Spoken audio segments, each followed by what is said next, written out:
kuan diri katong nakuha nato nga critical value sa ato ang kuan T table nato 2.060.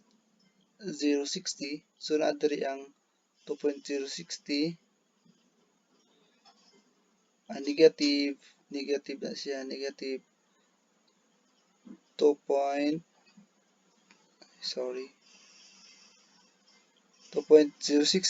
diri pod positive po ni diri, positive 0.60. So na diri ang ato ang null hypothesis sa ato ang critical value. For example, magbuhat ta diri lain. Magbuhat ta diri lain. So mo ni ato ang mean diri sa tunga. Mo ni ato mean. So ato mean. Kung na diri ang ato ang kuan critical value, na diri atong critical value,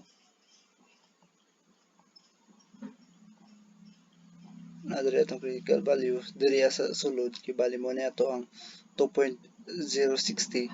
So na diri sa sulod ang ato ang null hypothesis. Diri sa gawas, diri nga side, diri sa side mo na ang atong alternative hypothesis. Ang ato ang kuan computed sample computed t-test, computed t, di ba kay negative 1.46, asam lang 1.46, di ba na diri diri ba na diri diri kay gaman diri 2. Negative 2.06, diri negative 1. So nabilong man siya sa kuan 2.060 kini kibali diri nga area nasa sulod siya. So it means naa siya diri sa null hypothesis. Naa siya diri kibali diri area. Kaya nabilong man, what if kung ang imuhang computed kuan, what if kung imong kining t kini nimo kay butang ko lang negative 3.46, so it means na diri negative 3 na siya diri negative 3. So na siya diri negative 3. So it means wala siya sulod sa iyahang 2.060 nga katong iyahang critical value sa T table. So it means kung wala siya nasulod diri na siya diri sa alternative hypothesis. Wala siya diri sa null hypothesis. So this means nga kung naa siya sa sulod sa hypothesis, null hypothesis, decision accept HO, reject HA. Naani sa inyong module. Tanawan na lang sa inyong module. There is no significant conclusion. There is no significant difference in the performance of the two groups of student at 5% level of significance. Di ba kay accept natong HO. So mo to atong gamiton sa pag-conclusion nato kato atong gihimo sa test step 1. Pero kung i-accept nato ang HA, katong isa man atong gamiton. Reject HO. Kay nganong gi-accept man natong HO? Kay nga naman naaman siya diri sa sulod. Ang imuhang computed value nasa sulod sa diri. Nani siya sa inyong module, basaha sa inyong module. Nga kung ang computed value is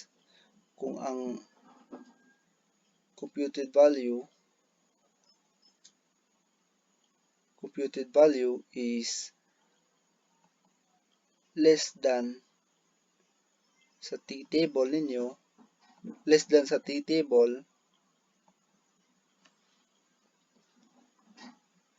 it means ang kini nasa sulod sa ang kining computed value nasa sulod sa kuan null hypothesis. So it means kung kana ang mahitabo, accept HO, reject HA. Pero kung ang T, computed value sa inyong T kay greater than sa iyang T table, it means kung greater than, so na siya diri. Na siya diri or na siya diri. Accept HA, reject HO. So, magbase na po ka sa katong step 1 nimo. So, muna ni atong conclusion. So, let's proceed to ANOVA, analysis of variance, one-way classification. So, to start, analysis of variance, a general method of drawing conclusions regarding difference of population means when two or more comparison groups are involved. The T test is a special case of ANOVA when considering only two groups. So like what I've said, TT siya kung two groups lang. Pero kung more than two, gamit na ka og ANOVA. So let's proceed to the example. To test the equality of several means, researchers utilize a procedure known as the analysis of variance. One-factor analysis of variance is a procedure that uses a set of calculations on several variances to test the hypothesis that several populations have the same mean. So, the following are the steps in solving the analysis of variance. So, step 1, determine the null and the alternative hypothesis and the computation. So, same sa itong gibuhat previous nga sa sample t-test. Determine ta sa iyahang null hypothesis and alternative hypothesis.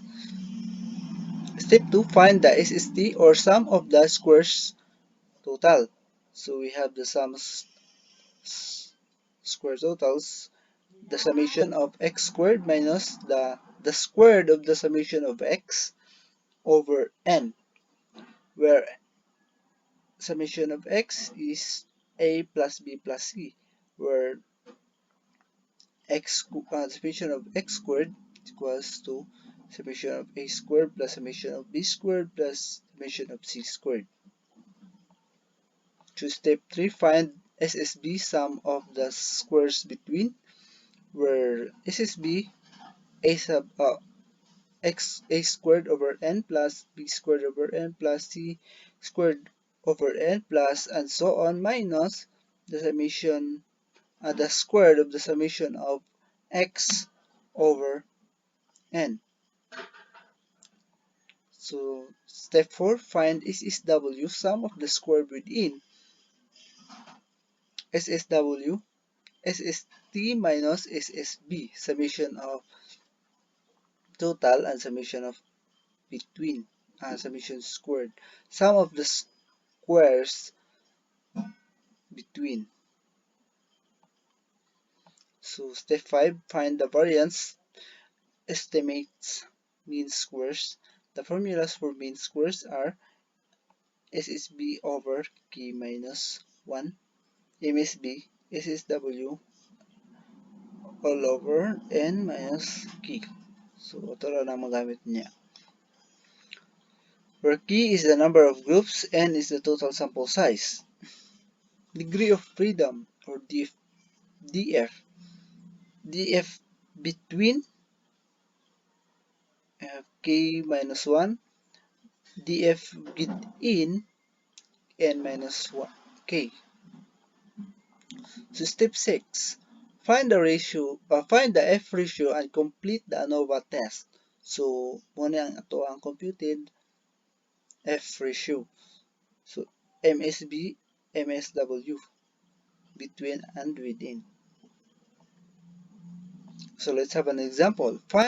Find if there is a significant difference between three tested diet using 5 rats. Our alpha is equal to 5%. First step, maghimo ta og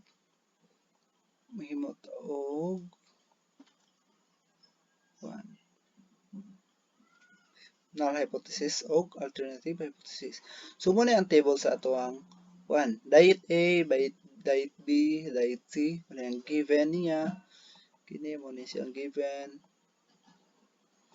Kini ang sa diet B, muna iyang mga data.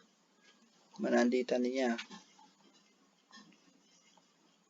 So step 1, the null hypothesis or HO. There is no significant difference between three tested diet using 5 rats. So itong tanawon diri sa iyang problem. There is significant, find if there is a significant. So this is this pautos or this statement is alternative hypothesis. So magkuan ka nga hypothesis na ay there is no significance between three tested diet using 5 rats. So this is the null hypothesis and the other one is the alternative hypothesis. So ang step 2, sa computation, the summation of A. So ibro nang i-add tanan. So muna yung total. 36.3. The same sa B. Ihang total mo ni. Sa C-food, kung i-plus mo tanan mo ni ihang total. Kini. So kung imo na yung A squared, kini siya, mo ni ang result. Kini mo sa diyang result. Sa imong squared. Ibali, imo ning A squared. I mean, kini. 9.3. I-squared di mo na. So, mo na yung result. 8. I-squared di mo na. Mo na yung result. Ipagbukuha na yung mga result sa squared niya, imong i-total. So, mo na yung